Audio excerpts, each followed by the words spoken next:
Welcome to Soccer Morning on NASN. Here's your host, Jason Davis. Good morning. Happy Wednesday. Jason Davis, Soccer Morning, North American Soccer Network, NASN, soccermorning.com. Sounds of Parliament, Funkadelic there. I can never keep it straight. Parliament, Funkadelic, all of George Clinton in general. I can't ever keep it straight. The music courtesy today, courtesy of our friend Paul Freeland, who also happens to be our guest host today. Paul, hi, how are you, sir? I'm doing just fine. How about you, Jason? I'm pretty good. Paul comes to us live from Abu Dhabi. Pretty amazing, exotic stuff happening on Soccer Morning today. Paul, what is the weather like in Abu Dhabi? Not as hot as you might think, but as I've got my blackout curtains drawn, there could be a hurricane outside. I really wouldn't notice. So not as hot as we might think, but you're not really even sure what it's like right now. I'm sure you're sitting in a nice air-conditioned environment there in Abu Dhabi. So Paul will be sitting in today. Paul is, again, he's based there in the Persian Gulf. He will bring his insight into soccer in that part of the world. He's also worked in Southeast Asia and China, if I remember correctly. So we'll be picking Paul's brain on some of that stuff a little bit later. In fact, well, let's get a little bit of background for people who don't know. Paul Freeland on Twitter. Paul, give me a little bit of how you ended up where you are and your career path and all of those very interesting things. All right. Well, I come from an Air Force family, so wanderlust is strong in my blood. Big thumbs up for that. Big thumbs up for the Air Force family, because that's where I come from as well. So go ahead. Yeah, I figured you might like that. I'm a native of Nebraska, moved around a bunch, but I consider Grand Island my hometown, right there in the middle. And then once I finished high school, my overriding thought was just get out. So no offense, Nebraska. No, I love my home state. It's just I spent 20 odd years there. I want to go see something else. Okay. So I took jobs in Oregon and then later Hawaii, and then when I just happened across a post saying that they were starting up a newspaper in Jakarta. They're looking for a sports editor of all things, because as I found out later, they forgot to hire one the first time around. I took the plunge, and then it was just onward and westward from there. Spent 4 years there as a co-sports editor of the Jakarta Globe. Had a brief stop in Beijing with the China Daily. Great folks there. It was just I had a hard time breathing, as you might be able to imagine. Mm-hmm. And then just after my time in Jakarta was up, I think I'd tired of them as much as they had tired of me. And then I got the opportunity to come out here to Abu Dhabi and experience a new part of the world. And well, what the heck? Sure. I'm seriously thinking of changing my middle name from Matthew to what the hell? Let's go. So Paul, the intrepid reporter traveling the globe and joining us again from Abu Dhabi, which I just find very, very cool. Again, let me remind everybody, Paul here, because he is a supporter of Soccer Morning and has been a supporter of mine for quite some time now. If you are interested in supporting Soccer Morning, check out soccermorning.com and find out how. We've got a long list of topics today. We got Leander Shalakins from Fox Soccer joining us in just a couple of minutes to go over the Champions League, which yesterday produced one very interesting result as Chelsea overturned their deficit and beat PSG at Stamford Bridge. And then the other game, Dortmund nearly did it, Paul. They just didn't have enough. And in fact, they missed a couple of chances, and they're going to be thinking about that game for quite some time. I would have been surprised, because I've been tapping up Madrid as a favorite in this competition, Real Madrid as a favorite in this competition for some time. Games today, Atletico, Madrid and Barcelona, very tense, tied 1-1. And then you've got the other match, which is Bayern Munich and Manchester United, which is also 1-1. And I think that of the four, Paul, I'm sure you agree with me on this, but of the four, would you be more surprised if Dortmund had overturned their deficit, or if Manchester United beats Bayern Munich despite the scoreline? I think just in terms of sheer numbers, I would have been more surprised if Dortmund had done it, because they had a lot more to do. And I think right now, I think it's Real Madrid, I would say, is you would have to figure is one of the odds-on favorites to win the whole thing. And the defense isn't that bad. It's not great, but it's not that bad. And I was thinking more they would score one, leaving Dortmund having to score, I guess. Well, and look, 5. Ronaldo did not play. Apparently, he tweaked something in training. You know, it seemed at the time, and I wasn't aware of the injury when I flipped that game on, but it seemed at the time that maybe that was a tactical move, that he was held out because the scoreline was 3-0, and maybe Madrid had gotten a little complacent about that tie, but I don't think that was the case. I think if he was completely healthy, he would have played, and in the end, it nearly made a difference because you know that's whatever talent Real Madrid has across their lineup, you know that's a different team when Cristiano Ronaldo is on the field. So again, Dortmund nearly did it, and again they had their chances. They should have come all the way back, and I guess you could say the same thing about PSG. But when we talk to Leander, Paul, the thing that's going to come up is Laurent Blanc's tactics versus what Jose Mourinho did, and this just builds up the legend of Jose Mourinho again. And then you get the sprint down the touchline after the goal and apparently changing tactics. Apparently he wasn't just running to celebrate with his team and join the dog pile. He was there to make an adjustment, grabbing Fernando Torres out of the pile. Fascinating stuff. And again, the legend of Jose grows. Yeah, I think you'll probably get into it with Leander, but I think there was one moment in the first half that kind of raised an eyebrow with me. Told me PSG might be just be there to hang on rather than go finish it. When John Terry did his brave John Terry surging forward out of the back routine, PSG got the ball. They could have broken. They could have gone forward and then taken advantage of Terry being so far out of position, but they didn't. They pulled it back. They kept possession, and it's a smart thing in one sense, but in another, you think just. Are they looking to kill it off, or do they just want to hang on for dear life? And as it turned out, it's the latter. It's different. I mean, it's interesting because, some of that's on Blanc. And I think the talking point is that PSG is not built to play that way. And that's certainly true. And maybe that's Blanc, choosing certain tactics that don't fit his team. That's poor management. That's flat out poor management. But there's also a mentality that goes with this.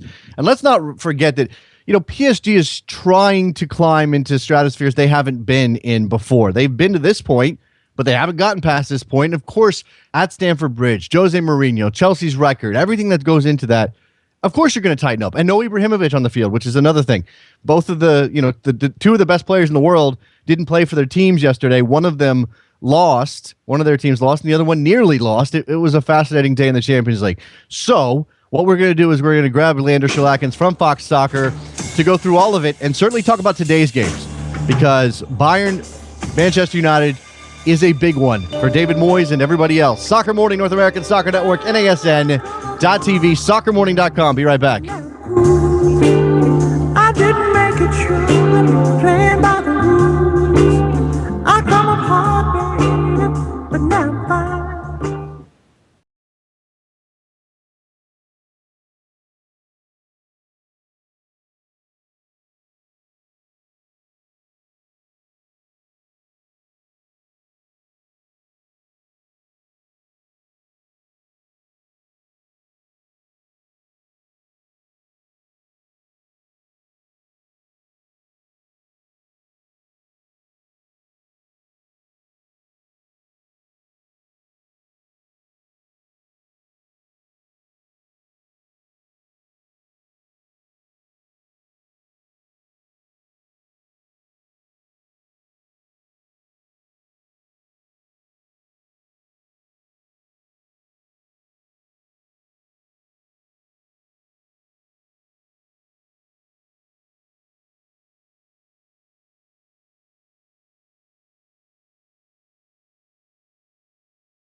Welcome back to Soccer Morning on NASN with Jason Davis. Cannot go wrong with Warren Zevon. Lawyers, Guns, and Money. Jason Davis, Paul Freeland, Soccer Morning, North American Soccer Network. Joining us on the line from Fox Soccer, Mr. Leander Shalakins. Hello, sir. Hey, Jason, how are you? I'm good. Jason and co-host. Yes, there you go. We're a tag team today, Paul and I. Let's talk Champions League. Paul and I just got into it a little bit at the end of the last segment, Leander. Yesterday's games, both of them produced drama. Both of them produced turnarounds. One completed, one nearly completed. Let's start, I think, at Stamford Bridge, where Chelsea beats PSG 2-0, wins that tie on an away goal that they scored in Paris.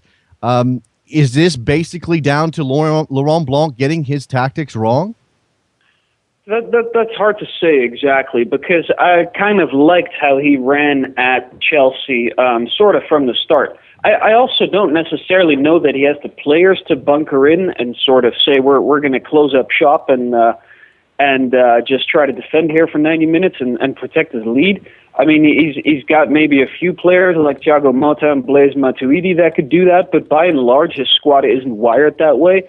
I mean, they've sort of spent fabulous amounts of money going around Europe and buying the best attacking talent they could find, and then some from South Africa or South America, of course, as well. So I don't know that would have served them well necessarily. Also because Chelsea has enough players that can break an opponent down, even with Eden Hazard coming off with an injury in the 17th minute, that might have backfired on him. So I'm not so sure about that. The other side of it is that Jose did everything right. And this is another instance of Jose Mourinho's brilliance, particularly in this competition. You get the visual of the sprint down the touchline, which I absolutely love, whether you love Jose or not, that kind of thing. Now, after the game, he says, I wasn't celebrating. I was making an adjustment after that goal, which, again, just sort of feeds the legend, Leander.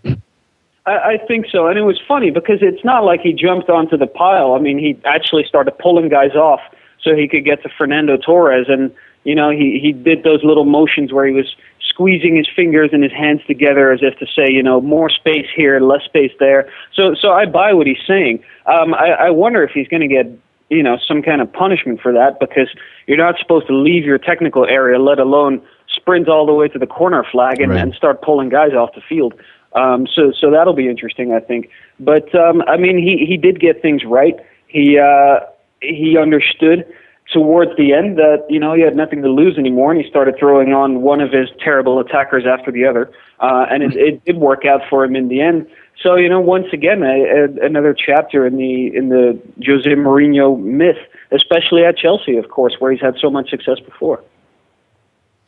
There is a question. Paul brought this up during the break, Leander, and I'll go ahead and pose it to you now. A question over whether or not PSG is not only not built to protect a lead and to shut it down and keep Chelsea off the board. And let's be honest, I mean, that Demba Ba goal is a bit of fortune on his side. But there's also the fact that PSG just isn't challenged like this in Ligue 1 the way Chelsea would be, or the way even Bayern Munich is by a couple of teams in the Bundesliga.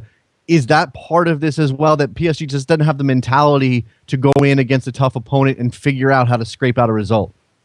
Well, it might be. I mean, it's certainly not something they're accustomed to domestically. It's a debate that can swing either way. You can say, okay, they're playing a fairly easy league relative to the other teams that are still in the Champions League at this point, and maybe that leaves them with the energy to really compete in Europe in midweek. Or you can say they don't have the competition to truly turn into a great team.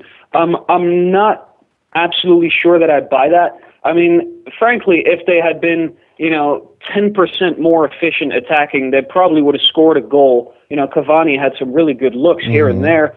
And had they scored a goal, all of this would have been moot. So I think maybe this is really more down to their attacking failures than it is their defensive failures, because, losing 2-0 at Stamford Bridge is not something that you would say is getting blown away.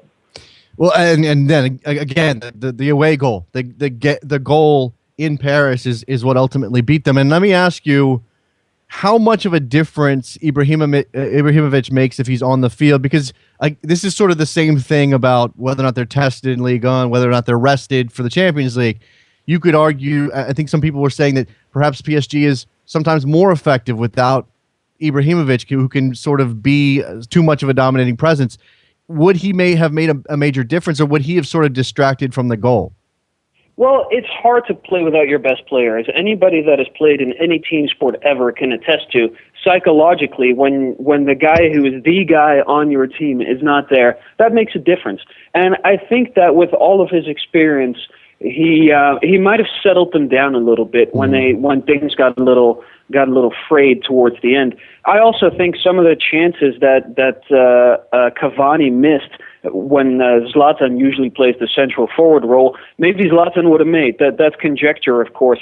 But I think they really did miss him, especially in getting the wingers involved and sort of dropping back a little bit. And I think in that sense they may have taken up a little bit more of the ball and spent a little bit more time attacking, which, of course, is time you don't have to defend. Speaking of teams playing without their best player, Real Madrid goes to Dortmund, doesn't have Cristiano Ronaldo on the field, loses the game 2-0, wins the tie 3-2. Dortmund with a heroic effort to try to get back to it. In fact, probably today, ruining missed chances because ultimately they had it right there in front of them to at least push this to extra time. Put some perspective into Dortmund's performance, which you always thought that they would be good at home, but is Madrid significantly less of a team without Ronaldo, or is there other factors here? I think that's a factor. I think Dortmund kind of, for the first time really this year, played the way Dortmund played last year when they were the runners-up in this tournament, and they were effective and they moved well, and had Henrik Mkhitaryan, or however the hell you pronounce it. I think that's right. Been even a little bit more efficient. He hit the post. He had 3 really good chances. They take this game to extra time, and the way that was going, you would have probably thought that Dortmund would have pulled that out.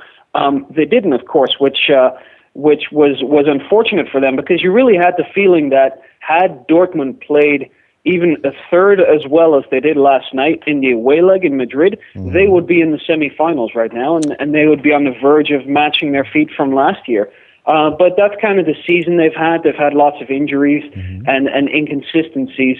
And of course, they lost Mario Götze, who Mkhitaryan came to replace, which was a big blow. As for Real, we've seen now over the years that Carlo Ancelotti teams are prone to collapses, and I don't know what that is about him. Just as Roberto Mancini teams tend not to be very good in Europe, we've seen that before from the teams he's managed. I don't know if that's due to him or if that's some kind of weird aberration, but you definitely saw that without Ronaldo. There was just that spark missing, to use a cliche. And you got the sense that there just wasn't a lot of threat coming out of Real Madrid. And certainly their midfield was getting overrun a little bit. And on the few occasions that would happen with Ronaldo in the lineup, you would probably see him dropping back and helping out and sort of mitigating that. You mentioned Ancelotti's sides and the history there, but it's not like Carlo Ancelotti made Pepe play that terrible ball backwards and that Royce put in for the goal. So I'm saying, again, it's how much of that is the manager and how much of it is just the players lacking confidence. And let's be fair, that's a imposing environment. It is, absolutely, and definitely a few players had a stinker. Pepe will have one every now and again. I don't necessarily know that the imposing environment plays that much of a role on an experienced international like him, who's put in many years now with Real Madrid. But having a bad night often is a collective thing, and it's sort of a domino effect in a momentum-based team sport like soccer. It's not often that 4 players on one team will have a terrible game and 4 of them will have a really great game. So it seems like they all dragged each other down a little bit, and they were. I think they had a lot of luck to survive, but they also gutted it out a little bit to an extent. So I think Real's experience, as opposed to Dortmund's, now a pretty much younger side, ultimately prevailed. Chelsea through, not necessarily a surprise, the way that they did it. PSG with a ton of attacking talent, but couldn't get the job done away from home. This tie with Dortmund coming up just short, not necessarily a surprise. Certainly the way the struggles Dortmund had with injuries, This was all they had at this point to play for, considering the Bundesliga is decided. But today's matches present two opportunities for something of surprises. You wouldn't have necessarily picked Atleti and Manchester United to get through. The biggest shock possible is Manchester United getting past Bayern Munich today, correct?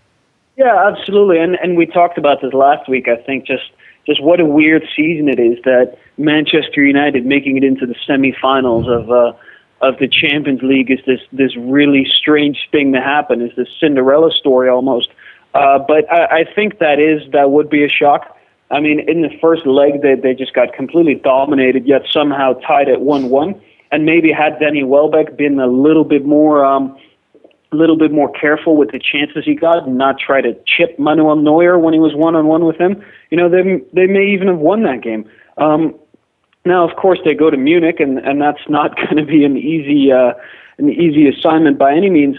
But if United can draw out another tie with multiple goals, they're through. And that really would be a shock at this point, just more from even the way Bayern has been going this year than United's own weakness and inconsistencies. Doesn't it feel like this is either going to be Manchester United fighting and clawing and scraping and playing in a manner that we wouldn't have always expected Manchester United to play in, and maybe getting what you score draw and possibly getting through, or Bayern Munich just completely dominating it and end up being 4-0? Yeah, that's probably the way it's going to go, one or the other. I suspect that if Bayern breaks through early, then we'll see a lot of goals, and because United will have to crawl out of its shell. But I think until a goal is scored, United will go into this pretty conservatively and hope, like last week, that they'll get the odd breakaway and be able to score off of it. But if you ask me for my prediction, I think Bayern wins this one pretty handily and picks them apart. Well, what does Moyes do with his lineup and his tactics? Because we sort of seen this sudden renaissance of Kagawa in this team, and obviously Juan Mata has been working his way in. Can he afford to play both of those players in light of what Bayern brings attacking wise? Well, I mean, if he's foolhardy enough to think that he's gonna match them somehow in possession, then he might do that. But I don't think he is. I think the Everton man in him will come out again, and he's gonna try to play on the counter and try to be conservative. He doesn't have the players really to do that either. You kind of wonder who he's going to keep back there to help shield the defense. It's certainly not Marwan Fellaini, who the Belgian manager Mark Wilmots has been trying to turn into a number 6 forever, but who just drifts off too far. So you kind of wonder either way how they're going to fill out that midfield in an effective way. And I don't think they have the personnel right now to do either approach really against Bayern. I don't think they can match them on the ball, and I don't think they have the guys to sort of keep Bayern at bay. So I think that's where the game's going to be lost for them. The other go ahead, Paul. Sorry, Jason. Go ahead. If I might just jump.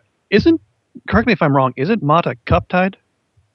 Mata is cup tied. Yeah. Oh, sorry. Okay. Then I apologize. Yeah, go ahead. No, that's okay. That you would think, given recent form, that would make space for Kagawa, who, like almost all of Manchester United's attacking players, is best down the middle.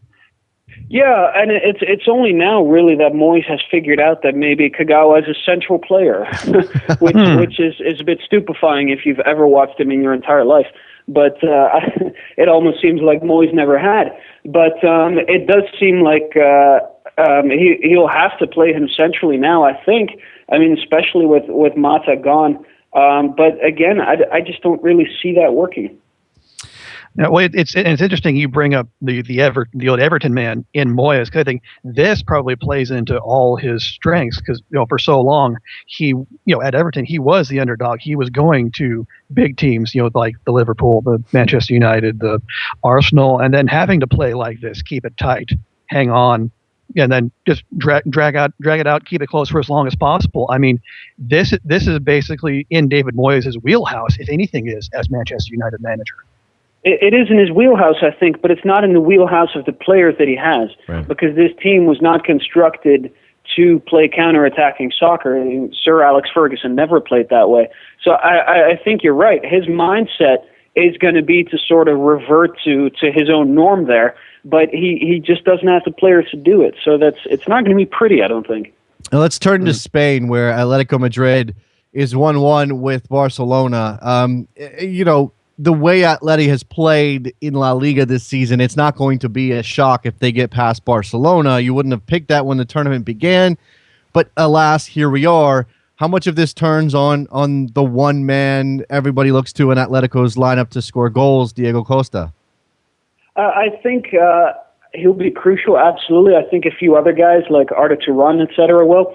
Because Costa is one of those rare strikers who can capitalize on a half chance and sort of turn a game. And there aren't just not a lot of guys like that out there. By the way, I was chatting to a few friends yesterday, and we were marveling at the succession of strikers that Atletico Madrid has had over the years. And it's quite amazing just how often they've sort of struck pay dirt on the strikers they've bought. Because before Diego Costa, of course, they had Falcao. Before that, they had Sergio Aguero. Before that, Fernando Torres, Jimmy Hasselbank, Christian Vieri, Kiko, I believe. It's pretty amazing just how often in their existence they've had those strikers that allowed them to punch above their weight. And they have that again now. And so you do think that if Barca are going to keep them at bay, they're going to have to really neutralize Diego Costa. And you worry about that because, of course, Gerard Piqué is injured. Victor Valdez is injured. The defense already wasn't very good. And now it's without some really, key players. So Barcelona is really vulnerable right now. I think for Barcelona, the only hope is that Costa is not quite fit enough to be his usual self, because there is a little bit of a question over his fitness at this point. Yeah, in the last game he got hurt. He had to come off early, but it's one of those games where, especially to Atletico, this is a huge game to anybody, but to Atletico, this is such a massive game that I'm pretty sure they'll just. They'll throw him out there and they'll give him whatever injections they need, just as United will with Wayne Rooney, and get him through that game somehow. So I don't know how much of a factor that'll be. Do you have a sense of who pulls that one out? I mean, if you had to make a pick, is it a matter of flipping a coin at this point? It seems, despite Barcelona's defensive woes, it still seems like it's very much a 50-50 proposition. Well, I think they go back. Barca goes back with the old Johan Cruyff adage that if we keep the ball, we don't have to defend. So I think that more than ever they will try to just tap the ball around and just hold on to it in perpetuity. That said, there isn't a team in this dynastic run of Barcelona that we have seen that's as good at sort of negating Barcelona's attacking qualities as Atletico Madrid. They're so well organized defensively. They're strong physically. They're a really good defensive team, as you would expect from a manager like Diego Simeone, who is of course that bruising holding midfielder as a player. So it's I think Barca probably just about drags this one out. It's going to be tight, but I think it's going to come down to them just holding the ball and just the death by 1,000 paper cuts approach to Atletico's defense. It's going to be interesting. A chance for Diego Simeone to do his Jose Mourinho type star turn, and he'll look better doing it because he's going to be better dressed than Jose. What's up with Jose and the coat and the track pants, Leander? What's going on there?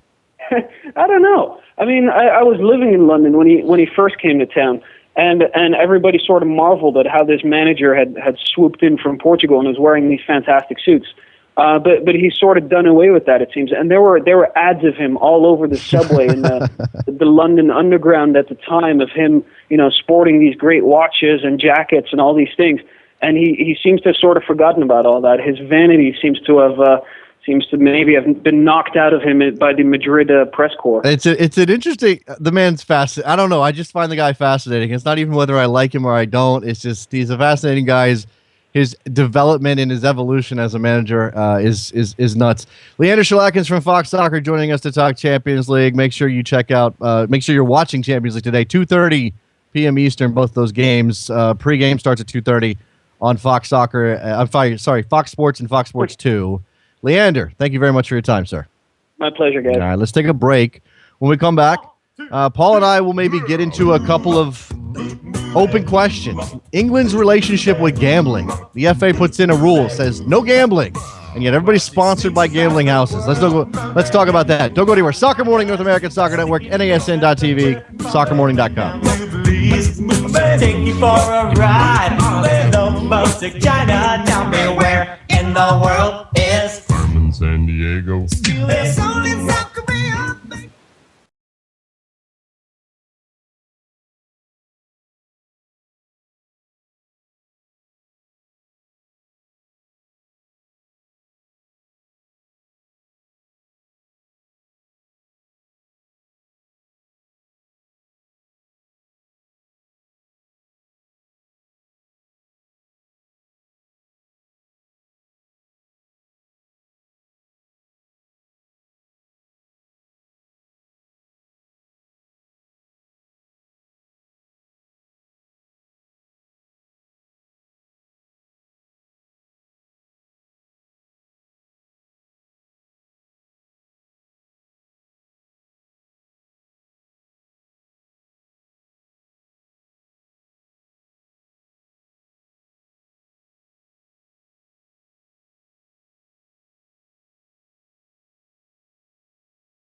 Welcome back to Soccer Morning on NASN with Jason Davis. Back on Soccer Morning, Jason Davis, joined by special guest host Paul Freeland, who is in Abu Dhabi. He was on video. We've taken him off video. We've relieved him of the responsibility of looking like he's not picking his nose or something. Paul, I'm sure that comes as a relief. It's intense to have to be like aware of yourself at all times. You're welcome, Internet. I didn't mean it like that, Paul. Come on now. All right. If I just might put a capper on that Champions League discussion real quick. Sid Lowe put up a blog, I think, this earlier today. He talked to Atletico Madrid. Someone said they're not practicing penalties ahead of tonight, which, I mean, I don't claim to be a better manager than Cholo Simeone, despite what my championship manager record would tell you. But it would seem to be, especially considering they've had 4 draws this year, and then 1-1 would take us to extra time, maybe penalties. You know, it would seem to be tempting fate just a little bit. Maybe. I go back and forth on the notion of whether it's important to practice penalties.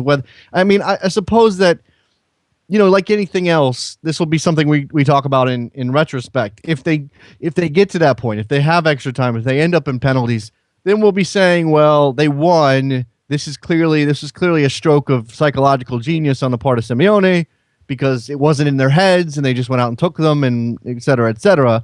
Or they lose or they miss a couple and we say, well, clearly they should have practiced them. I don't think these are professional footballers of the highest caliber. For them to be able to, you know, kick a ball 12 yards past a goalie who takes up 10% of the goal shouldn't be that hard. I think most penalty misses are not, I'm going to say luck, although it's not really luck if you hit the crossbar. You did miss. But I think a lot of them are just flat out lack of concentration. And does practicing penalties ahead of a match like this, does that really add anything to the concentration level? And with those penalties having been practiced in the back of your head, does it change the way you play the 90 minutes of regulation, Paul? Mm. Well, I imagine as long as they're not distracted by Pinto's ponytail, I imagine the Athletic players will be fine. It's going to be a good day of Champions League action, and I have some thoughts on the CONCACAF version of Champions League. And certainly, Paul, you have way more insight, and we've been talking about this for some time, getting a little bit more Asian perspective on this show. You have way more insight into the AFC Champions League than I ever would. Maybe we can ask you about that a little bit later. But I did tease this topic, and this is something Paul brought up that is fascinating to me. I don't know if we're going to come to any conclusions, but I do think it's worth bringing up, Paul. This notion that England is not, I don't know that England is any more enthralled with gambling than the United States, than Americans are. We're just more puritanical about it, about hiding it behind curtains or putting it in Vegas and leaving it there, acting like we don't all have bookies. I don't, but I know a lot of people that do. And not having these, these betting houses, these actual bookies sitting on the street that you can go place a bet at. England doesn't do that, but what they've done now is sort of acknowledge that perhaps the notion of players betting on games is a bad idea. The FA has instituted a ban on players and anybody attached to a club, as a matter of fact, betting on games. And yet at the same time, how many English football clubs are sponsored right there on the front of their shirt by a betting website, by somebody who takes bets? It's a weird weird sort of hypocrisy that exists there. Mm-hmm. Sure. Yeah. I mean, just right there.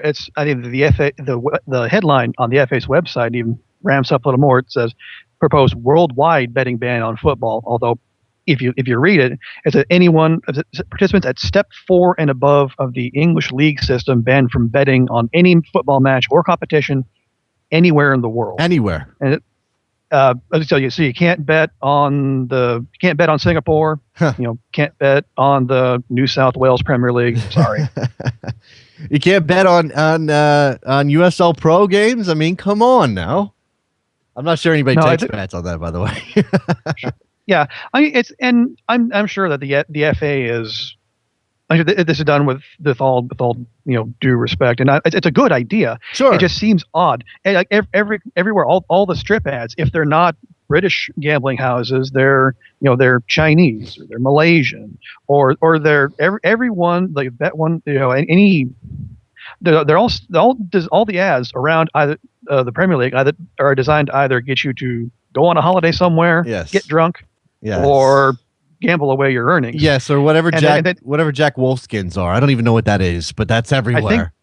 I think that's a clothing. Sure. Okay, so we got clothing, vacations, and yeah, I mean, this is the depths to which gambling is connected to English football. There are the advertising hoardings, the electronic ones have bet on such and such player who's on the field right there, no more than 50 yards away from that hoarding. Bet on that player to score the first goal at such and such odds. Go to blah, blah, blah.com. I mean, that's it's right there in your face. I do think, and I'm saying that this is hypocrisy, but I'll admit again to American hypocrisy when it comes to gambling, because everybody knows, and maybe MLS hasn't become a major part of MLS. Some people will tell you it needs to make the league more popular, and I'm definitely on board with that. But American football is driven by gambling, and it's driven by fantasy sports, which are essentially gambling, especially when you've got money on the line.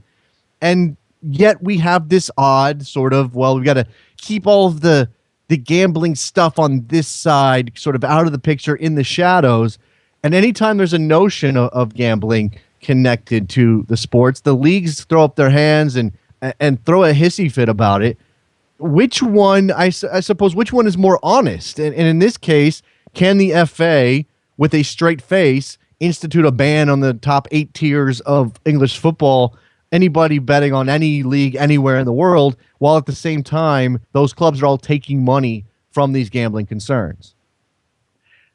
I guess the biggest question would be enforcement. I mean, you can pass all the rules and regulations you want, but unless you've got a minder at each club hacking into each player's phone or their laptop and keeping an eye on their online activities, I mean, it's a great idea, but like financial fair play, what's the enforcement going to be? Mm-hmm. And now, obviously, the first thought that comes to mind with anything related to gambling and football or sports in general is sort of a match fixing, spot fixing possibility. But I don't know that this addresses anything that's really intrinsic to match fixing as it exists in the world right now as a problem, because what you're dealing with match fixing is players being paid or referees being paid by third parties who themselves are making the bets, not the individuals partaking in the match per se. Right. All you have to do is just look up. I don't know if you know of if you heard anything along the lines of that Kellogg Kings investigation, or but usually with when they do match fixing through players, it's guys in low profile leagues who haven't been paid and are desperate for money just to keep a roof over their heads or keep food in their children's bellies. That doesn't really seem to be the problem in England. Certainly not as high up as these new regulations are talking about. I believe there have been, and I'll admit to being a little bit behind the times on this and behind the news, but I believe there were some match-fixing arrests recently. 13 arrested in English match-fixing probes. This is from Reuters. 7 footballers from football league clubs in the northwest of England have been arrested following a spot-fixing investigation by British authorities, taking the number suspected to 13. It looks like I'm trying to find some more information here, just parsing through this article. 7 men arrested in addition to the original 6 are from football league clubs based in the northwest of England. Now, the football league, I mean, we're not talking about the 7th tier where you're semi-pro or you're amateur.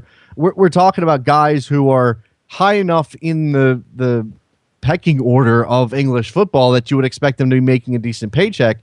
And yet, here we go. In December, third-tier club Oldham Athletic sacked winger Christian Montano following a spot-fixing investigation into him. Third tier. I mean, we're talking about, what is that, League One? So it's not like this is all the way down where nobody knows who these guys are anyway.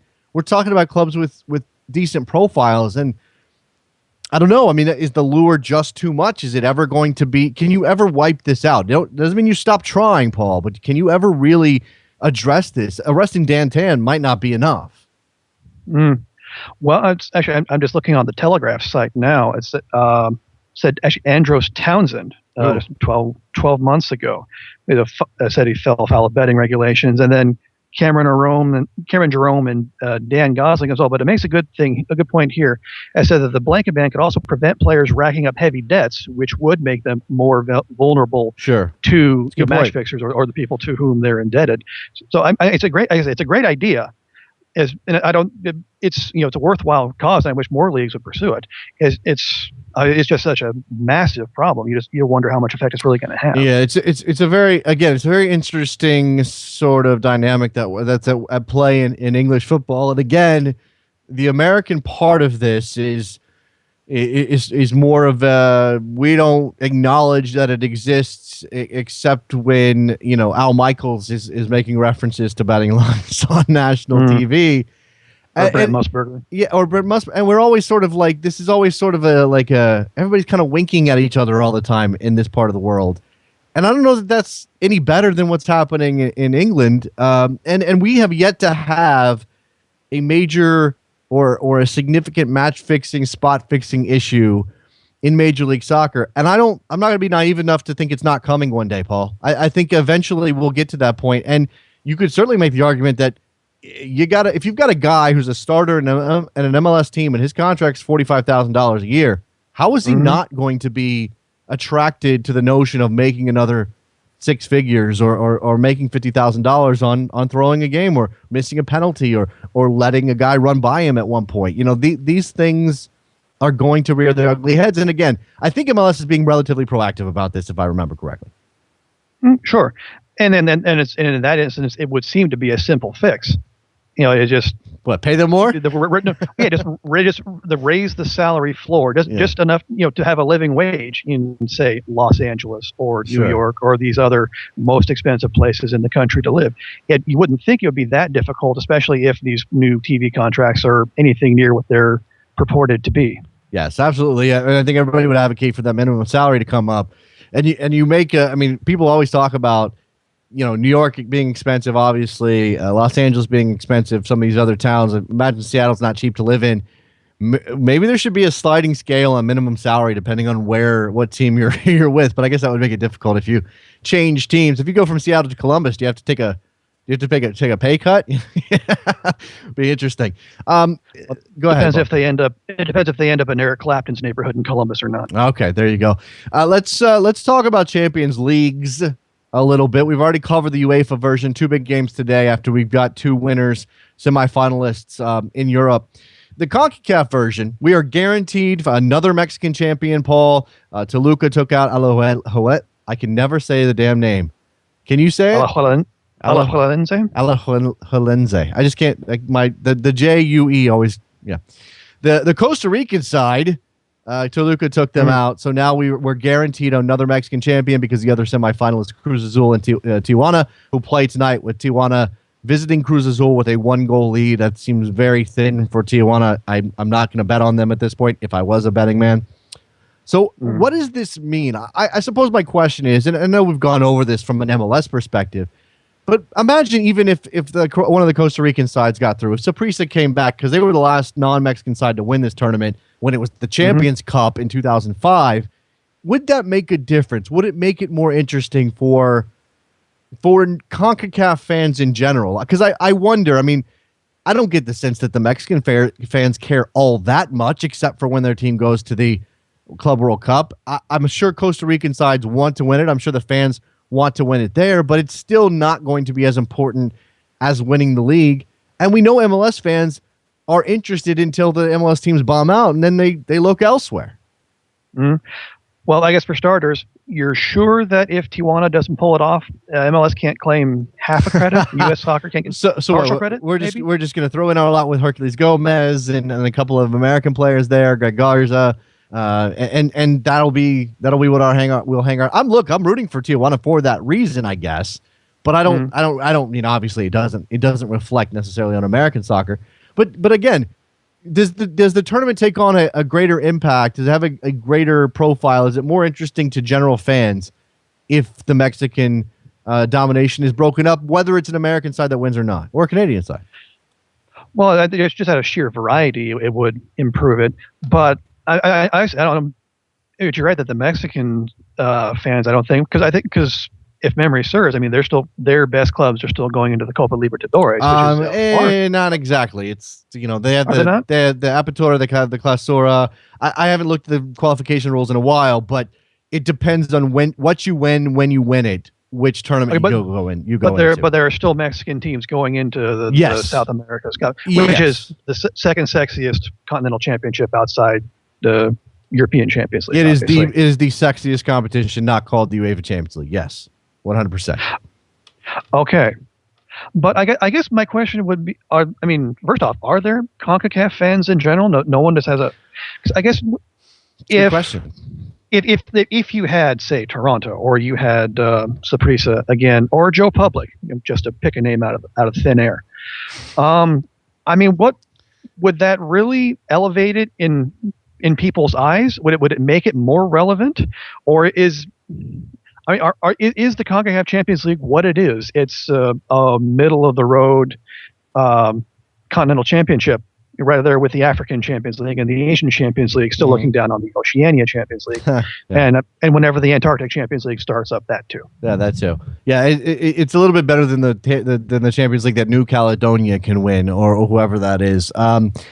I don't think it would make a difference for American fans. I really don't. If say a Costa Rican side won it, I don't think American fans would take notice at all. But I do think that they would at least say it would at least be different. And I think the tournament certainly suffers from the Mexican domination. There's obviously no reason. You're not going to artificially break that up. Somebody's got to get better than one of the Mexican teams and beat them and get to the final and win. And say what you want about RSL's run to the final. The only Mexican team they played in that tournament or in the knockout rounds, I'm sure they didn't in the group stage either, was Monterrey, who they lost to in the final. So even RSL didn't break that hex, at least when it comes to American and Mexican teams, and they didn't end up winning it either.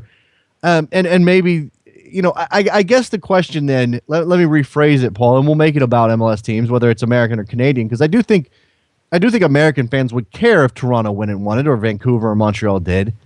Does that immediately make the tournament a big deal for MLS fans if an American team went and won it? I don't MLS in general. I'm not sure because if memory serves, there was that MLS for RSL hashtag floating around the interwebs, and there was pushback. I mean, I don't know, especially Rapids fans probably couldn't be bothered to say anything nice about RSL. But I guess I'm not sure if that would necessarily make it any bigger than MLS in terms of the priorities of MLS fans. Because who's the last coach who got fired because of a bad CONCACAF Champions League run? I mean, Ben Olsen's not going to get tossed out on his ear because if DC United don't make it out of the Champions League group stage, which is not an inconceivable possibility. Maybe it's a matter of if and when the salary cap rises to a level that makes it easier for the teams to compete with players on even footing with Mexico, certainly foreign players that are non-Mexican. Maybe that's when coaches are judged by their performance in that tournament. And it might be a long time coming. Since we have you here and you are a resource, you're a guy who's spent time, again, you're currently in the Persian Gulf and you've been in Southeast Asia and you spent a little bit of time in China. Give me your perspective on where the Asian Champions League compares to the CONCACAF Champions League and sort of how important that is to the various leagues. I mean, you have a wide spectrum: Japan, South Korea, China, Australia. I imagine that there's some other clubs thrown in from Southeast Asia. How important, and then obviously the Middle Eastern teams as well. How important is that tournament? Okay. For starters, just for a little butt covering, out here we refer to it as the Arabian Gulf. Just so I cover my bases. I apologize. I'll get that correct. No, that's okay. That's on me. I said the Asian Champions League is a kind of an odd duck in that it's not like the CONCACAF or Copa Libertadores or the UEFA Champions League, in that winning your league doesn't necessarily get you into the Asian Champions League. There is a bar of, I guess, certain standards the Asian Football Confederation sets for each league and each club, and if you don't meet those, you don't get to play. I'll give you an example. Used to be the Indonesian champion got direct access to the group stage. That doesn't happen anymore. Nowadays, Indonesia doesn't even take part in that anymore because of a huge political upheaval that would take us a whole other episode of Soccer Morning to go through. But trust me, I spilled thousands of words on my own personal blog just trying to figure it out, and I can't do it. But suffice to say now that the Indonesian champion and then one other team, they're in the AFC Cup, so it's the second tier competition. But you have to have certain levels of attendance, certain standard of stadiums. If your city wants to host an Asian Champions League match, you need to have at least 2 5-star hotels, which for certain parts of the continent, they can't necessarily stump those up. Interesting. So, yeah, I understand why the AFC did it, because they're putting this thing on TV just like everyone else. They want it to look good. They want big crowds. So if you're televising a match with a few hundred people in a big stadium with bad lighting and a bad pitch, you can understand that. Wait. You mean like the CONCACAF Champions League? Right? Yeah. You don't get Antigua Barracudas, or I guess they're in the U.S. Well, but you say that. Every Tom, Dick, and Harry doesn't get in. There's a velvet rope, and not everyone gets through. Like it used to be, Indonesia got in, Thailand did. Now Thailand's got 2 teams in the group stage. Indonesia has none. So these things are fluid. It's interesting. How big of a deal is Gwangju Evergrande winning the tournament? It's interesting you mentioned that. If you know the name Tom Byer, I imagine some folks out there in Soccer Morning Land do. He's an American fellow from the Bronx. His program of youth development is a part of what helped make Japan go from not even being able to qualify for the '94 World Cup into being the dominant team in Asia now, but then winning 3 of the last 4 Asian Cups. Mm-hmm. And he's taken his show on the road to China.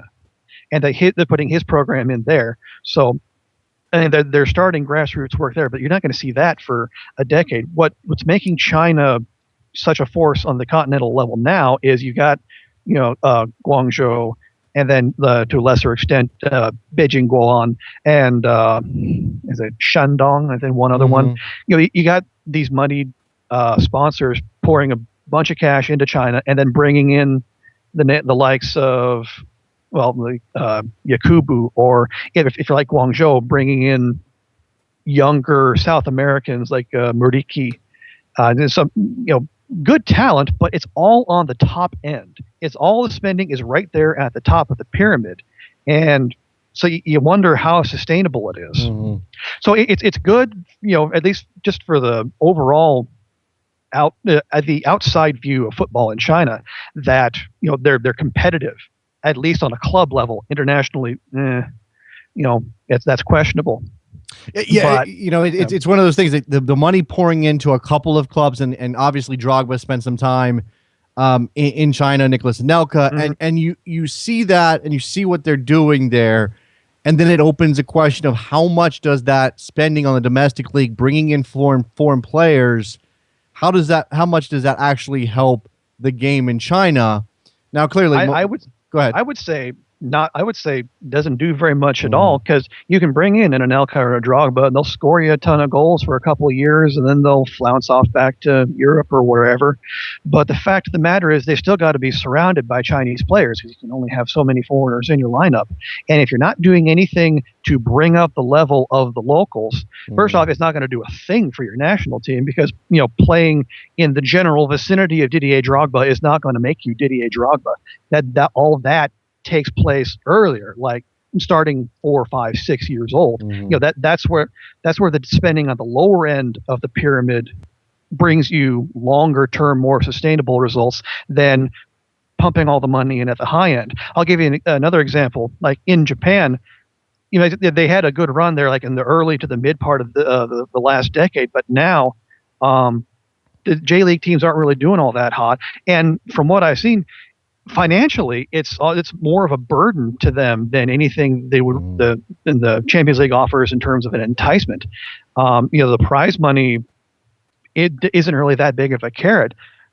So, but what Japan did, rather than doing like China, because Japan used to be like MLS, they brought in Hristo Stoichkov, they brought in Zico, I think they brought in Gary Lineker, back in the early to mid '90s. But since then, they've gone away from that, and the JFA did a lot of spending, a lot of attention on the grassroots, on the youth, and making the very bottom tier better with the technical development. And what that does over the long term is you make the bottom better, you make the next tier better, you make the non-league guys better, you force the guys in the JFL to get better. If the JFL gets better, they force the J2 guys to get better. And the guys in J2 get better, that forces the guys who have spots on J1 clubs to get better. Sure. And then you make the average standard of the Japanese player better. That forces the best of the best in order to get better, in order to stay there, in order to stay in the national team. And that way you improve the level of soccer across the entire pyramid. And that's I've sounded like an evangelist. I am. I've gotten Tom's pitch a couple times now, because he tried to bring it to Indonesia, and certain things happened and didn't happen. It's a whole messy story. But if you look at what Japan was to what Japan is today, it's remarkable, making that kind of a turnaround in that short of a time. Yeah. I'm Diego Forlan, obviously an exception to you said they're going away from those big foreign names, but every now and then, of course, somebody will dip in to their pockets and pay a guy like Forlan to come play there. And I just found out that Guangzhou is where Alessandro Diamanti is, which I didn't know until just now. And also Guangzhou's badge is fantastic, because across the top it says "Be the best forever." That is the greatest club slogan ever. How could you beat that? I don't think you can. And it's like a red. Is it a red lion? Is it a dragon? I'm not sure what it is. It's something fantastic. Is it in English? Yeah, it says "Be the best forever" in English at the top. Okay, not nearly as classy as Latin. Okay, but sometimes Latin is pretentious, and we don't need pretension. We just need what you got. Just give me what you got. Be the best forever, and I know what you're all about. You're spending money to be the best forever on all of these foreign guys. Right now, Guangzhou has Diamanti, who I mentioned, Rene Jr., who I'm not familiar with, Brazilian. 3 Brazilians. Elkison and Mariki, as you mentioned. So and then they have one South Korean player. It looks like Kim Young-won. So they are not rich with internationals. That means there's some quality in the Chinese players they have. But again, you're talking about a grassroots, bottom-up strategy of developing a national soccer culture rather than doing it from the top down.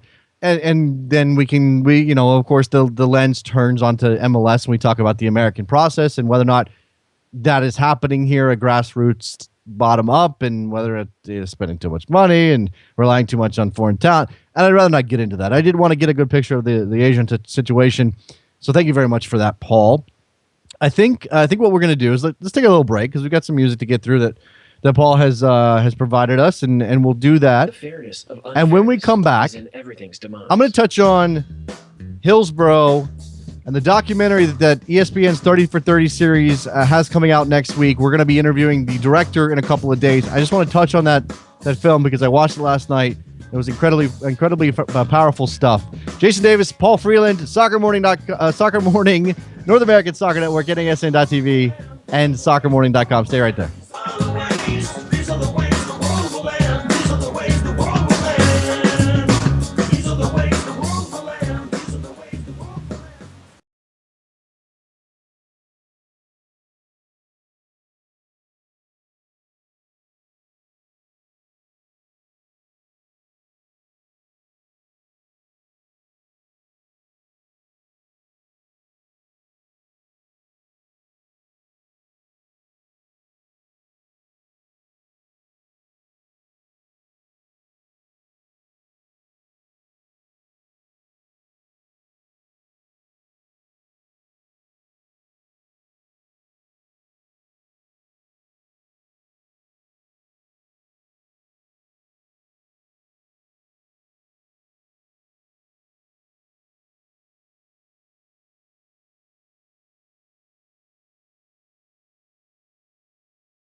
Welcome back to Soccer Morning on NASN with Jason Davis. Back on Soccer Morning, Jason Davis with Paul Freeland sitting in from Abu Dhabi as we discuss the world of soccer, football, calcio. What do they call it in Abu Dhabi? Football, I imagine, Paul?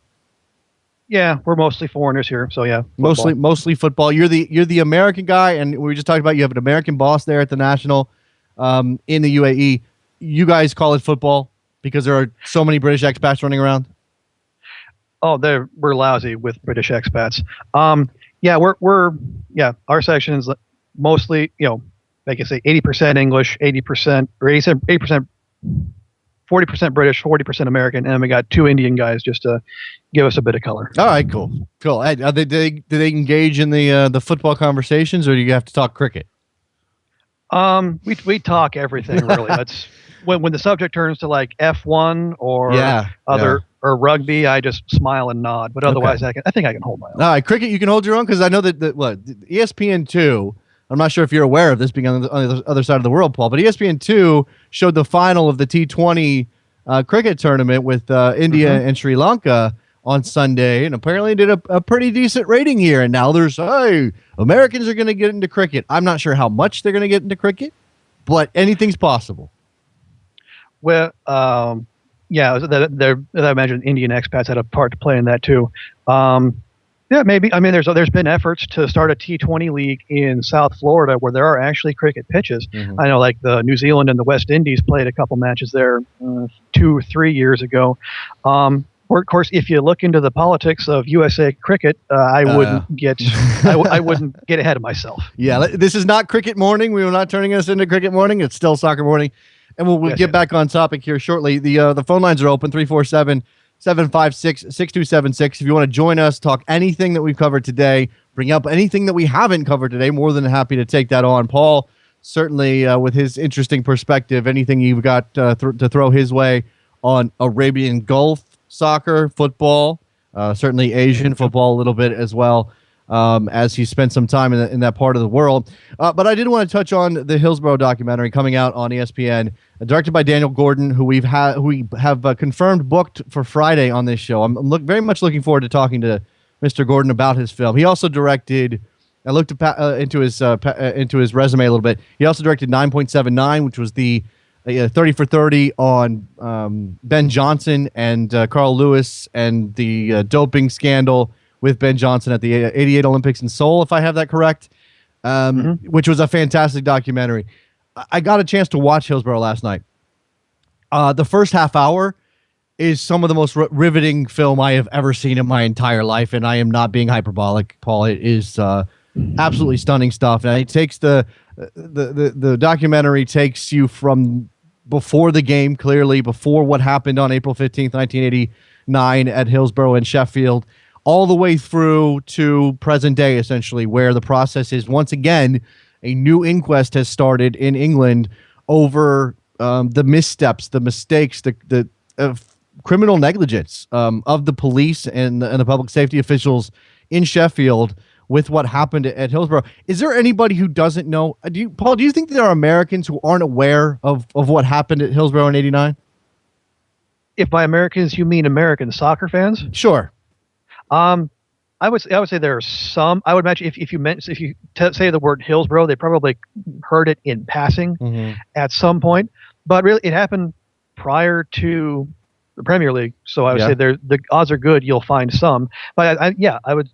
I mean, I haven't seen the film you have, so I would defer to you. But the story itself is so jaw dropping, and then just the official malfeasance around it, and the way soccer fans were just demonized and all made to look like the bad guys. You can understand how feelings run so hot, especially on Merseyside, even now, so many years later. Yeah, absolutely. That's what you take from this. I mean, I'm not going to spoil anything. I mean, the story again is well known. Go read up on Hillsborough clearly, and certainly if you are paying attention to the inquest happening right now in the British legal system. And David Kahn, by the way, is a fantastic follow on Twitter for this stuff. Then you know what's going on. So again, there's no spoilers here. I'm just going to say again, the first half hour, your emotions run so, they run out of control watching this, and then you get into again sort of the aftermath of the event of that day and what the families went through, and what how Britain sort of responded to what happened, how the police in Sheffield responded.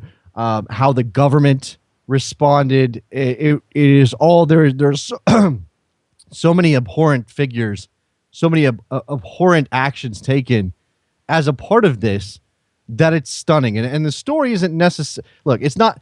The story's about the 96 people who died, and those are that's the thing that matters. That 96 people died at Hillsborough on that day at an FA Cup semifinal when they were just going out to have a good time. And to watch their team, to watch Liverpool play Nottingham Forest in a tournament that still very much mattered back then. It matters less these days, but it was a big deal back then.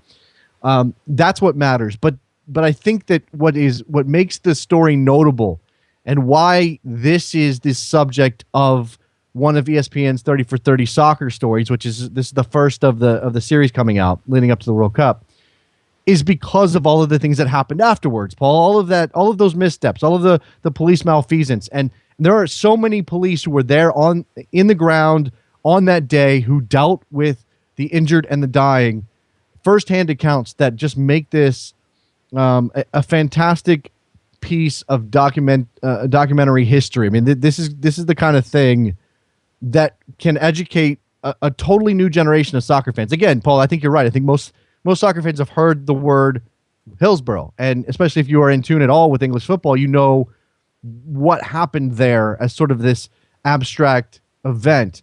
This will put you right there in the middle of it, and it's stunning stuff. So I'm going to recommend everybody. It's Tuesday night, April 15th, 8 o'clock Eastern time, when this runs on ESPN. Let's take a phone call. Vince from Toronto, what's up? Vince, are you with us? I don't have Vince. Do I have Paul still? I'm still here. Okay. I don't know why I can't hear you, Vince. You're connected. So call back. Hang up and call back. Vince from Toronto calling in. We'll get to him in a second. I don't know if you have anything to add, Paul. I just wanted to express my experience watching this thing. And again, I'm very much looking forward to talking to Daniel Gordon. And again, even 25 years later, not only are we still going through the legal process, or not only is England still going through the legal process over what happened at Hillsborough, there's still the emotional toll. And you could argue, and it actually explicitly says it in the film, that without Hillsborough, there's no Premier League. Mm-hmm. Yeah. As you said, it's certainly a chance for the new wave of soccer fans coming in to gather a little bit of history on a league that's probably among their favorites, if not their favorite. I think it's also a good lesson on what can happen when authorities are allowed to operate without proper independent oversight. You see what human beings can be capable of if pushed the right way. So it's illustrative in not only in a sporting sense, but in a societal sense. Yeah, there are several.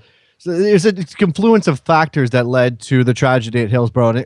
And again, you talked about the demonization of the soccer fans, specifically the Liverpool fans in this case, and a theme running through everything that happened at Hillsborough is the ardent effort of the authorities to pin it on alcohol and pin it on drunk Liverpool fans. Essentially, people died because Liverpool fans were drunk. I mean, and that it is completely obviously irresponsible for them to want to demonize and at one point criminalize people who died. And I mean, that's absolutely ridiculous. And I'll admit that I have seen visuals from Hillsborough, but I haven't seen these visuals. And I haven't seen these visuals presented in a way that so clearly illustrates how out of control that situation was, and that it was so much more than, a couple of rowdy Liverpool fans. I mean, that was not why this happened. It was systematic failure throughout the course of a couple of hours leading up to that game. That is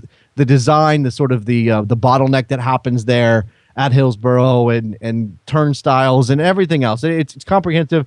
It's a fantastic watch. I don't want to just continue to sort of laud the film over and over again when you guys can't see it for another week, but I'm just reminding you. And I'll remind you as on Friday when we talk to Mr. Gordon, and again next week as we get closer to the debut of the film. And again, this is the first in a series of stories that ESPN is doing on soccer leading to the World Cup. And Paul, I was the guy that was grousing that they weren't doing an American soccer story. Well, they are, and they're producing a Road to Brazil documentary. In fact, U.S. Soccer is continually tweeting out their updates, talking to Aaron Johansson today for it. So that's something to look forward to. Ask and ye shall receive. Yeah, I guess that's the part. And I should be patient, right? Be a little patient. Just because they say they're going to do Hillsborough and Garincha and all of these other non-American stories. And look, I'll admit it. I need to be informed about some of these things. I've done some reading. I've spent some time on Wikipedia. I've gone down into the holes and, I know a little bit about what Garincha went through and what his issues were. But, hey, you can always learn more. Absolutely. Let's see if we've got Vince from Toronto now. Vince, you there, buddy? Can you hear me now? We got you, buddy. What's up? Okay, there we go. Actually, I wanted to ask, Paul, a couple of questions. I love soccer in general, so I'm a very big trivia nerd. Like, I'll just look up random stuff just for the sake of knowing it. Like, I did my research, like, whenever I have free time, I'll look up, like, the Qatar national team and, random things like that. And I wanted to ask Paul something, because he is he lives in the area, and I'm sure, he's knowledgeable about these things. And I wanted to, Paul, I wanted to ask you, when I think about, like, teams from that area, you got, the UAE, Saudi Arabia, teams like that, they don't have much of a history of having their players, go play in other leagues around the world. I do know that there's a player that plays for the United Arab Emirates who was really highly sought after, Omar Abdul Rahman, who played really well at the Olympics, and teams like Manchester City were interested in him. Moves never materialized for whatever reason, work permits or whatever.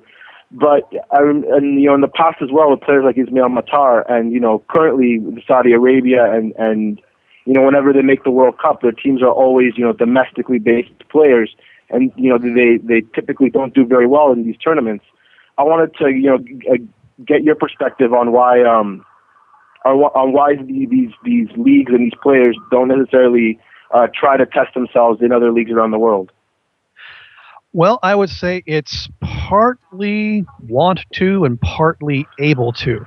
For example, I don't know if this is still the case. I'm pretty sure it might be, but I believe the Saudis do not allow their players to go abroad. I think remember, Sami Al-Jaber went on loan to Wolverhampton like in the early to mid 90s, but there wasn't anyone other than that. That might not still be the case. Don't quote me on that.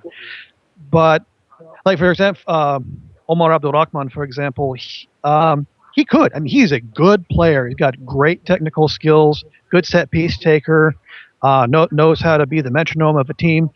He reminds me a lot of Shinsuke Nakamura pre-2006 World, or like around 2002, when Philippe Troussier didn't take him because he didn't think he was tough enough. He had the technical skills, but he doesn't respond well to being treated physically. So, and then he went abroad and proved himself, I think, in Serie B before moving on, and then Scotland, and then so on. I think part of it is maybe the European clubs don't want to necessarily take a chance on them, but it might also be that guys, like, if you're Emirati and you're playing in the Arabian Gulf League, you're really well taken care of. You're paid well. You're very high profile. If you're a national team player, like Omar Abdul Rahman, he's the king. He is the poster boy, the tutti poster boys around here. And if you're here, you're from here, you've got family here, it would take a pretty impressive offer to convince you to walk away from this. And this isn't just a Middle Eastern thing. I know it happened to there are guys in Indonesia who could be playing in Japan or in Australia or even in Thailand, but because their family's there or because they're paid well enough, they don't feel the need to go abroad. Now, in the long term, is that good for the development of their national teams and even the leagues in general, when they come back and they bring those foreign influences with them? No, it's not good for them. But on a personal level, can you blame them? Hardly. Yeah, a little bit like Michael Bradley going back to MLS. Let me jump in here, Vince, very quickly. And Paul, let me ask you if any, I think the elephant in the room here is whether or not some of it is xenophobia or anti-Muslim type of feelings. Do you believe any of that plays a role? I would find that very difficult to believe. When you're dealing with teams on a top European level, I mean, they're there to win. So if they can get a guy out of the Middle East, they'll do it. If they get a guy out of the wilds of Brazil, they'll do it. If they'll get it from Yellowknife, they'll buy it from there. There's no soccer talent coming out of Yellowknife. As far as you know. No, Vince, are you aware of any talent coming out of Yellowknife? I would be surprised if there's any people coming out of Yellowknife. There you go. You got anything else for Paul, Vince? No, that's what I wanted to know. And just quickly, some trivia for you, Jason. The club that Omar plays for, Al Ain, is the same club that the Bane of the USA, Asamoah Gyan, currently plays for. Yes, I know. I know he was currently there somewhere. I wasn't positive about it. And Asamoah Gyan going to play another role in the U.S. World Cup bid or World Cup effort this summer. We'll see how that goes. I appreciate the phone call, Vince. Thanks a lot, man. No problem. Thanks for having me, guys. There goes Vince from Toronto, one of our regular callers. 347-756-6276 is the phone number you want to get in. Ask Paul anything. Ask Paul stuff that I'm not going to know, because there's a lot. There's a lot of stuff Paul's going to know that I have no knowledge of. That's great insight on the issue of players in the region you're currently in leaving that area. Money's got to play a major role. And I think that, Paul, that kind of gets to, again, I used Michael Bradley as an example. Maybe that's a poor example, but I do think the simple fact is that players aren't always going to be attracted by prestige or stage or, brighter lights. Sometimes it's just about, look, I'm a professional. This is my job. I have a family. I'm just looking to, to take care of them and make them comfortable. Oh, no, look, we're already comfortable. Why am I going to go take a chance, maybe not play, maybe be stressed out, relocate everything I've got if I don't have to? Yeah, there's, as much as we would like to believe them otherwise, these are still human beings with hearts and brains and other human beings who are dependent on them to provide a good living. Mhm. So I don't like Boaz Solosa, probably the best player Indonesia's produced in some time out of Papua. He could play in Holland, could have played there. But he stays at home. I can't blame him.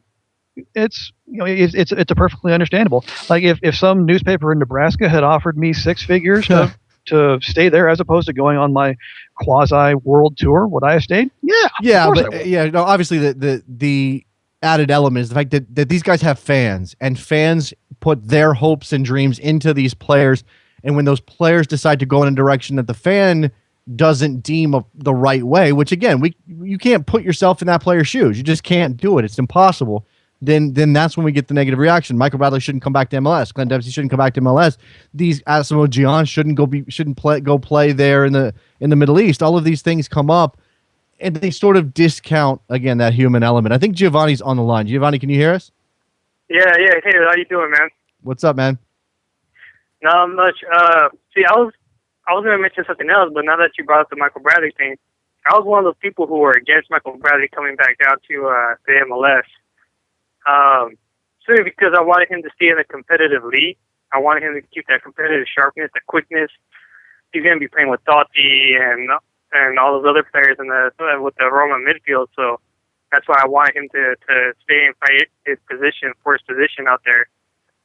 But saying that, now that when I seen that Mexico USA game, I seen him with the attacking prowess that he has, and I haven't seen that since he played in Herlean. But then again, I come to the realization and the fact that come World Cup, he's not going to have that much freedom because, those teams are, I don't want to admit to it, but I know it's true that they have better quality in the midfield, especially in the center. And I know Michael Bradley's not going to have that freedom. Sure. And look, Giovanni, I think the other element is, and we're all projecting here. We're all, we all want these guys, and I'm sure this is true in other parts of the world, especially in countries that don't compete for serious international hardware. We want these guys to go and represent us, and that was part of the Michael Bradley thing. What else you got, Giovanni? I was going to talk about the Borussia game yesterday, man. How they almost, because I'm a Borussia fan and I'm a Barcelona fan, and to see Borussia lose the way they did, man, even though I knew it was coming because we lost a lot of regulars after injury, I just didn't like Madrid, and for me, I didn't believe Madrid deserved to go simply because I don't want to say they're a one-man team, but they do rely heavily on Cristiano Ronaldo.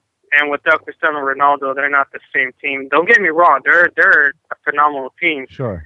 One of the rivals of Barcelona, of course, but I just feel like they didn't show up, and I don't see them going past the semifinal round.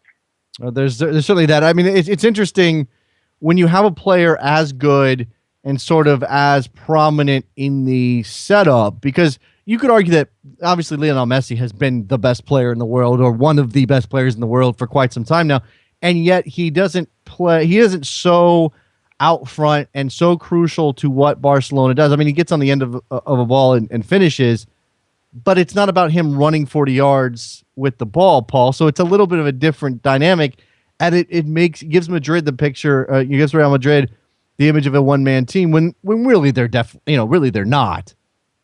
Yeah. The only reason why it seems that way again is because Ronaldo is such a game changer. Just like Messi, he's such a game changer when it comes to when they really need him the most. Mm-hmm. So, like for instance, Portugal needed Ronaldo when they played against, I believe it was Sweden, and they really needed Ronaldo, and he showed up at the right time. And he does the same thing for Madrid when no one else is there. Ronaldo makes that perfect shot to the corner, or he gets that 1v1 and always beats the man on his mark and makes that last minute goal. So, but what else I'm saying is, I don't know if Di Maria or Bale have what it takes to compete with, or or to meet the expectations that Madrid has.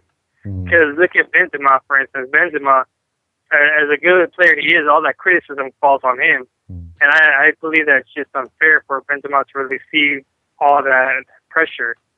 Okay, I gotta let you go, Giovanni. But how do you feel about today's game? You think Barcelona makes it through? I think Barcelona makes through with the goal from Messi. Goal from Messi. Giovanni with the phone call. Eddie from Brooklyn's on the line. What's up, Eddie? Hey, what's going on, Jason? All right, look, I'm pretty sure Giovanni's a nice guy, and you know, if we met at a bar, I'd probably have a beer and talk with him. But the Barcelona Borussia Dortmund fandom thing, that's one of the things.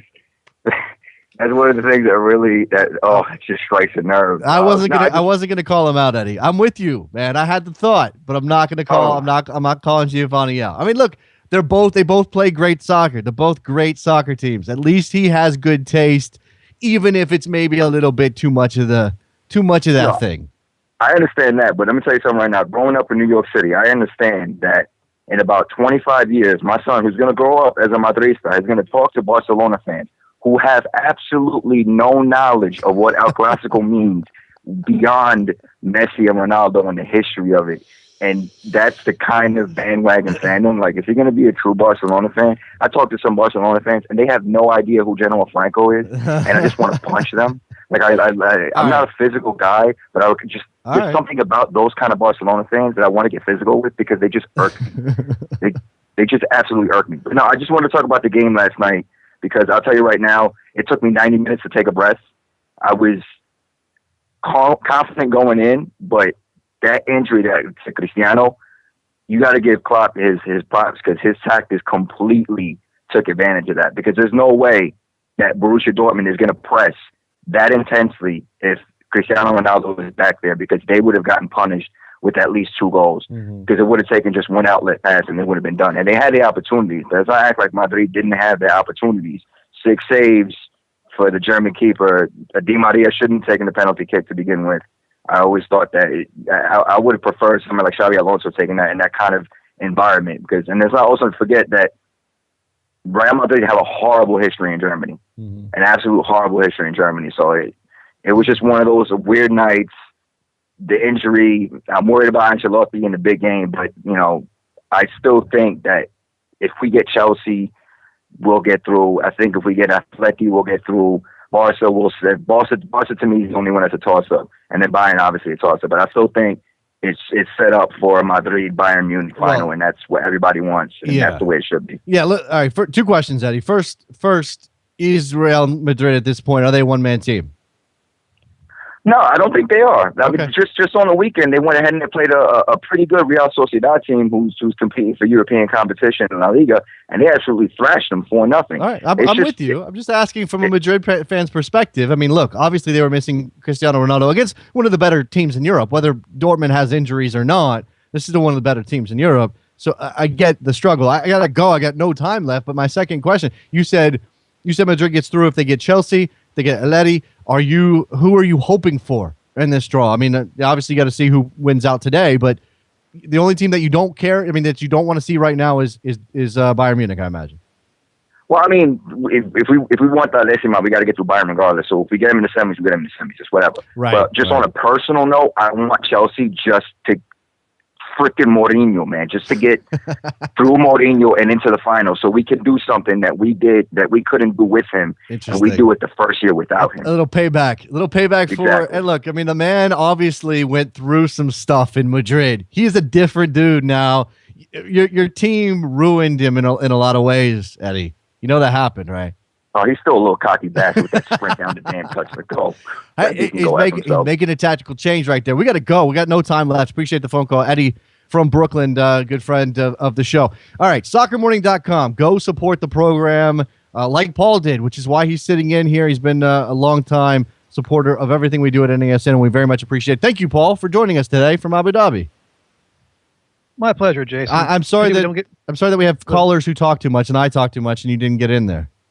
No, that's fine. Just quick suggestion for Eddie. Fear and Loathing in La Liga by Sid Lowe. Recommend that for anyone who's interested in Madrid, Barcelona, or Spanish football. I need to go pick up a copy of that, and I also need to get a copy of Elliot Turner's book on on Real Madrid. All right, I think it may even be on the rivalry specifically. That's going to do it for us. Again, soccermorning.com, NASN.TV is where you can get the show, the podcast, everything else, iTunes, ratings and reviews. I think that's it. We got to go. Got any time left? No. Got anything else I need to say? I don't think so. Thanks a lot for listening. Thanks again to Paul for sitting in and helping out with the hosting duties today. We'll be back tomorrow, Thursday episode of Soccer Morning. See you then. Bye. 君ときめき恋かもね